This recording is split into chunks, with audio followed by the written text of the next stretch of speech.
नमस्कार मेरे प्यारे साथियों, आप सभी का स्वागत है जी के शुभम स्टडी में। और आप लोग कैसे हैं? आशा करते हैं कि आप लोग स्वस्थ होंगे, मस्त होंगे। तो आज हम बात करने वाले हैं झारखंड पुलिस हिंदी से संबंधित टॉप 20 क्वेश्चन, जो कि परीक्षा की दृष्टि से देखा जाए बहुत ही महत्वपूर्ण क्वेश्चन है और इस बार परीक्षा में पूछे जाने की पूरी संभावना है। तो आप लोग से एक निवेदन है कि वीडियो को अंत तक जरूर देखिएगा। यदि आप लोग चैनल पर नए हो तो प्लीज़ चैनल को सब्सक्राइब कर लीजिएगा। तो चलिए बिना देर के स्टार्ट करते हैं। आज का पहला क्वेश्चन है, भारतीय संविधान में किन अनुच्छेद में राजभाषा संबंधित प्रावधानों का उल्लेख है? तो दोस्तों, भारतीय संविधान में किन अनुच्छेद में राजभाषा संबंधित प्रावधानों का उल्लेख है, उसी को आपको बताना है। आपका ऑप्शन दिया है 343 से 351 तक, 434 से 351 तक, 343 से 135 तक, या फिर 334 से 153 तक। तो याद रखिएगा, आपका राइट आंसर जाएगा ऑप्शन है 343 से 351 तक। तो भारतीय संविधान में 343 से 351 तक अनुच्छेद में राजभाषा संबंधित प्रावधानों का उल्लेख है।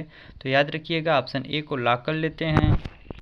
चलिए अगला क्वेश्चन देखते हैं। यदि दोस्तों आप सभी को पहले से किसी भी क्वेश्चन का आंसर पता तो आप सब कमेंट बॉक्स में ज़रूर बताना। अधिकतर भारतीय भाषाओं का विकास किस लिपि से हुआ? तो दोस्तों, अधिकतर भारतीय भाषाओं का विकास किस लिपि से हुआ, उसी को आपको बताना है। आपका ऑप्शन दिया शारदा लिपि, ब्राह्मी लिपि, कुटिल लिपि, या फिर इनमें से कोई नहीं। तो याद रखिएगा, आपका राइट आंसर जाएगा ऑप्शन बी, ब्राह्मी लिपि। तो अधिकतर भारतीय भाषाओं का विकास ब्राह्मी लिपि से हुआ है। तो याद रखिएगा, ऑप्शन बी को लॉक कर लेते हैं। चलिए अगला क्वेश्चन देखते हैं। काफ़ी इंपॉर्टेंट क्वेश्चन है, निम्नलिखित में कौन सी भाषा की अपभ्रंश है? तो दोस्तों, निम्नलिखित में कौन सी भाषा की अपभ्रंश है? तो आपका ऑप्शन दिया पाली, खड़ी बोली, अवधी, या फिर इनमें से कोई नहीं। तो याद रखिएगा, आपका राइट आंसर जाएगा ऑप्शन ए, पाली। तो पाली भाषा की अपभ्रंश है। तो याद रखिएगा, ऑप्शन ए को लॉक कर लेते हैं। चलिए अगला क्वेश्चन देखते हैं। निम्नलिखित में से कौन सी भाषा देवनागरी लिपि में लिखी जाती है? तो दोस्तों, निम्नलिखित में कौन सी भाषा देवनागरी लिपि में लिखी जाती है, उसी को आपको बताना है। आपका ऑप्शन दिया गुजराती, उड़िया, सिंधी, या फिर मराठी। तो याद रखिएगा, आपका राइट आंसर जाएगा ऑप्शन डी, मराठी। तो मराठी भाषा देवनागरी लिपि में लिखी जाती है। तो याद रखिएगा, ऑप्शन डी को लॉक कर लेते हैं। चलिए अगला क्वेश्चन देखते हैं। ब्रज बोली नाम से जानी जाती है? तो दोस्तों, ब्रज बोली नाम से जानी जाती है। तो आपका ऑप्शन दिया है गुजराती, पुरानी बांग्ला, पंजाबी, या फिर मराठी। तो याद रखिएगा, आपका राइट आंसर जाएगा ऑप्शन बी, पुरानी बांग्ला। तो ब्रज बोली के नाम से पुरानी बांग्ला जानी जाती है। तो याद रखिएगा, ऑप्शन बी को लॉक कर लेते हैं। चलिए अगला क्वेश्चन देखते हैं। काफ़ी इंपॉर्टेंट क्वेश्चन है, हिंदी की विशिष्ट बोली ब्रज भाषा किस रूप में सबसे अधिक प्रसिद्ध है?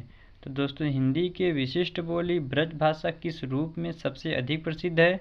तो आपका ऑप्शन दिया काव्य भाषा, राजभाषा, तकनीकी भाषा, या फिर राष्ट्रभाषा। तो याद रखिएगा, आपका राइट आंसर जाएगा ऑप्शन ए, काव्य भाषा।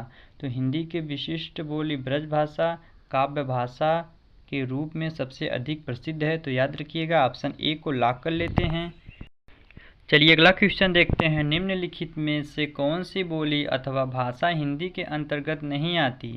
तो दोस्तों, निम्नलिखित में से कौन सी बोली अथवा भाषा हिंदी के अंतर्गत नहीं आती है? तो आपका ऑप्शन दिया अवधी, कन्नौजी, तेलुगु, या फिर इनमें से कोई नहीं। तो याद रखिएगा, आपका राइट आंसर जाएगा ऑप्शन सी, तेलुगु। तो तेलुगु बोली भाषा अथवा भाषा हिंदी के अंतर्गत नहीं आती है। तो याद रखिएगा, ऑप्शन सी को लॉक कर लेते हैं। चलिए अगला क्वेश्चन देखते हैं। हिंदी भाषा का जन्म हुआ है? तो दोस्तों, हिंदी भाषा का जन्म कहाँ से हुआ है, उसी को आपको बताना है। आपका ऑप्शन दिया वैदिक संस्कृत से, अपभ्रंश से, पाली प्राकृतिक से, या फिर इनमें से कोई नहीं। तो याद रखिएगा, आपका राइट आंसर जाएगा ऑप्शन बी, अपभ्रंश से। तो हिंदी भाषा का जन्म अपभ्रंश से हुआ है। तो याद रखिएगा, ऑप्शन बी को लॉक कर लेते हैं। चलिए अगला क्वेश्चन देखते हैं। काफ़ी इंपॉर्टेंट क्वेश्चन है, भारत में सबसे अधिक बोले जाने वाली भाषा कौन सी है? तो दोस्तों, भारत में सबसे अधिक बोले जाने वाली भाषा कौन सी है? तो आपका ऑप्शन दिया उर्दू, संस्कृत, हिंदी, तमिल। तो याद रखिएगा, आपका राइट आंसर जाएगा ऑप्शन सी, हिंदी। तो भारत में सबसे अधिक बोले जाने वाली भाषा हिंदी है। तो याद रखिएगा, ऑप्शन सी को लॉक कर लेते हैं। चलिए अगला क्वेश्चन देखते हैं। हिंदी किस भाषा परिवार की भाषा है? तो दोस्तों, हिंदी किस भाषा परिवार की भाषा है? आपका ऑप्शन दिए भारोपी, द्रविड़, मराठी, या फिर इनमें से कोई नहीं। तो याद रखिएगा, आपका राइट आंसर जाएगा ऑप्शन है भारोपी। तो हिंदी भारोपी परिवार की भाषा है, तो याद रखिएगा ऑप्शन ए को लॉक कर लेते हैं। चलिए अगला क्वेश्चन देखते हैं। भारतीय संविधान की 8वीं अनुसूची में शामिल भाषाओं की संख्या है। तो दोस्तों भारतीय संविधान की 8वीं अनुसूची में शामिल भाषाओं की संख्या कितनी है, उसी को आपको बताना है। तो याद रखिएगा आपका राइट आंसर जाएगा ऑप्शन डी 22। तो भारतीय संविधान की 8वीं अनुसूची में शामिल भाषाओं की संख्या 22 है, तो याद रखिएगा ऑप्शन डी को लॉक कर लेते हैं। चलिए अगला क्वेश्चन देखते हैं। वर्ष 1955 ईस्वी में गठित प्रथम राजभाषा आयोग के अध्यक्ष थे। तो दोस्तों वर्ष 1955 ईस्वी में गठित प्रथम राजभाषा आयोग के अध्यक्ष कौन थे, उसी को आपको बताना है। आपका ऑप्शन दिए सुनीति कुमार चटर्जी, बी.जी. खेर, जी.बी. पंत या फिर इनमें से कोई नहीं। तो याद रखिएगा आपका राइट आंसर जाएगा ऑप्शन बी.जी. खेर। तो वर्ष 1955 ईस्वी में गठित प्रथम राजभाषा आयोग के अध्यक्ष बी.जी. खेर थे, तो याद रखिएगा ऑप्शन बी को लॉक कर लेते हैं। चलिए अगला क्वेश्चन देखते हैं। ढूढली बोली है।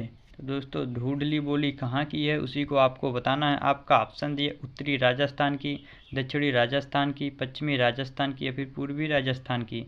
तो याद रखिएगा आपका राइट आंसर जाएगा ऑप्शन डी पूर्वी राजस्थान की। तो ढूढली बोली पूर्वी राजस्थान की है, तो याद रखिएगा ऑप्शन डी को लॉक कर लेते हैं। चलिए अगला क्वेश्चन देखते हैं। काफ़ी इंपॉर्टेंट क्वेश्चन है और इजी भी है। भारत में हिंदी को आप किस वर्ग में रखेंगे? तो आपका ऑप्शन दिया विभाषा, राष्ट्रभाषा, तकनीकी भाषा या फिर राजभाषा। तो याद रखिएगा आपका राइट आंसर जाएगा ऑप्शन डी राजभाषा। तो भारत में हिंदी को आप राजभाषा वर्ग में रखेंगे, तो याद रखिएगा ऑप्शन डी को लॉक कर लेते हैं। चलिए अगला क्वेश्चन देखते हैं। काफ़ी इंपॉर्टेंट क्वेश्चन है और इजी भी है। यदि दोस्तों आप सभी को पहले से क्वेश्चन के आंसर पता हो तो आप सब कमेंट बॉक्स में ज़रूर बताना। नूतन का विलोम शब्द है। तो दोस्तों नूतन का विलोम शब्द है, तो आपका ऑप्शन दिया पुरातन, प्राचीन, नवीन या फिर आधुनिक 3। तो याद रखिएगा आपका राइट आंसर जाएगा ऑप्शन ए पुरातन। तो नूतन का विलोम शब्द पुरातन है, तो याद रखिएगा ऑप्शन ए को लॉक कर लेते हैं। चलिए अगला क्वेश्चन देखते हैं। निम्नलिखित में से अमृत शब्द का पर्यायवाची नहीं है। तो दोस्तों निम्नलिखित में से अमृत शब्द का पर्यायवाची नहीं है। आपका ऑप्शन दिया अमी, विभु, अमी या फिर पीयूष। तो याद रखिएगा आपका राइट आंसर जाएगा ऑप्शन बी विभु। तो विभु अमृत शब्द का पर्यायवाची नहीं है, तो याद रखिएगा ऑप्शन बी को लॉक कर लेते हैं। चलिए अगला क्वेश्चन देखते हैं। कामना शब्द का उचित बहुवचन चुनिए। तो दोस्तों कामना शब्द का उचित बहुवचन चुनिए। यदि आप सबको पता हो तो कमेंट बॉक्स में ज़रूर बताना। आपका ऑप्शन दिया कामनाओं, कामना, कामनाएं या फिर कामनों। तो याद रखिएगा आपका राइट आंसर जाएगा ऑप्शन सी कामनाएं। तो कामना शब्द का उचित बहुवचन कामनाएं होता है, तो याद रखिएगा ऑप्शन सी को लॉक कर लेते हैं। चलिए अगला क्वेश्चन देखते हैं। योद्धा का बहुवचन शब्द क्या होगा? तो दोस्तों योद्धा का बहुवचन शब्द क्या होगा? तो आप याद रखिएगा आपका राइट आंसर हो जाएगा ऑप्शन डी योद्धा। तो योद्धा का बहुवचन शब्द योद्धा होगा, तो याद रखिएगा ऑप्शन डी को लॉक कर लेते हैं। चलिए अगला क्वेश्चन देखते हैं। निम्नलिखित में से सूर्य शब्द का पर्यायवाची नहीं है। तो दोस्तों निम्नलिखित में से सूर्य शब्द का पर्यायवाची नहीं है, तो आपका ऑप्शन दिए दिनकर, दिवाकर, भानु या फिर पंकज। तो याद रखिएगा आपका राइट आंसर जाएगा ऑप्शन डी पंकज। तो पंकज सूर्य शब्द का पर्यायवाची नहीं है, तो याद रखिएगा ऑप्शन डी को लॉक कर लेते हैं। चलिए अगला क्वेश्चन देखते हैं दोस्तों, और आज का लास्ट क्वेश्चन है। निम्नलिखित में से कमल शब्द का पर्यायवाची नहीं है। तो दोस्तों निम्नलिखित में से कमल शब्द का पर्यायवाची नहीं है, उसी को आपको बताना है। आपका ऑप्शन दिए पंकज, केसर, जलज या फिर दिनकर। तो याद रखिएगा आपका राइट आंसर जाएगा ऑप्शन डी दिनकर। तो दिनकर कमल शब्द का पर्यायवाची नहीं है, तो याद रखिएगा ऑप्शन डी को लॉक कर लेते हैं। तो चलिए आज के लिए दोस्तों इतना ही। आज इस क्लास को यहीं समाप्त करते हैं। यदि आप सबको वीडियो पसंद आए तो वीडियो को लाइक करना और अपने दोस्तों को शेयर करना, ताकि इस प्रकार की इंपॉर्टेंट वीडियो आप सबके पास हमेशा पहुंचती रहे। मिलते हैं नेक्स्ट वीडियो में, तब तक के लिए जय हिंद, जय भारत।